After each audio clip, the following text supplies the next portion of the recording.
ফেসবুকে ঢুকলেই খারাপ ভিডিও চলে আসে সামনে। দোকানে বসে, ছেলেমেয়েদের সামনে বসে মোবাইল টিপতেছেন, ফেসবুক স্ক্রল করতেছেন, খারাপ ভিডিও চলে আসলো। আজকে এমন একটি সেটিং আপনার ফেসবুকের ভিতরে করে রাখবেন, আর কখনোই আপনার ফেসবুকে খারাপ ভিডিও আসবে না। তো চলেন আমরা সেটিংটি শিখে আসি। ভিডিওটি শুরু করার আগে একটাই রিকোয়েস্ট, আপনি যদি চ্যানেলে নতুন হয়ে থাকেন তাহলে অবশ্যই চ্যানেলটি সাবস্ক্রাইব করবেন। তো চলেন আমরা মোবাইল স্ক্রিনে চলে যাই। তো বন্ধুরা, আমরা সর্বপ্রথম চলে যাব ফেসবুকের ভিতরে। ফেসবুকে আসার পরে এখানে আপনারা উপরে থ্রি ডট অপশন পাবেন, এইখানে ক্লিক করবেন। এখান থেকে সেটিং অ্যান্ড প্রাইভেসি এইখানে ক্লিক করবেন। এখান থেকে আপনারা সেটিং এ ক্লিক করে দিবেন।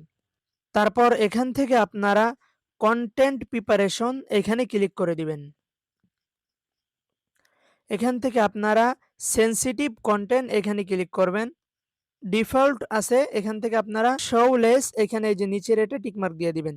এখান থেকে নিচে আপনারা সেভ অপশন পাবেন, তো সেভ অপশনের উপরে ক্লিক করে দিবেন।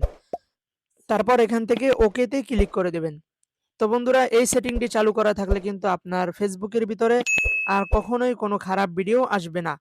আপনি যতই ফেসবুক চালান না কেন আপনার ছেলে মেয়েদের সামনে, তাহলে কিন্তু কখনোই আর খারাপ ভিডিও আপনার সামনে আসবে না। তো বন্ধুরা, এই ছিল আজকের ভিডিও। ভিডিওটি যদি আপনার কাছে একটু ভালো লেগে থাকে তাহলে অবশ্যই ভিডিওতে একটি লাইক দিয়ে চ্যানেলটি সাবস্ক্রাইব করবেন, আর ভিডিওটি আপনার বন্ধুদের কাছে শেয়ার করে দিবেন। দেখা হবে পরবর্তী কোনো ভিডিওতে। ভালো থাকবেন, সুস্থ থাকবেন।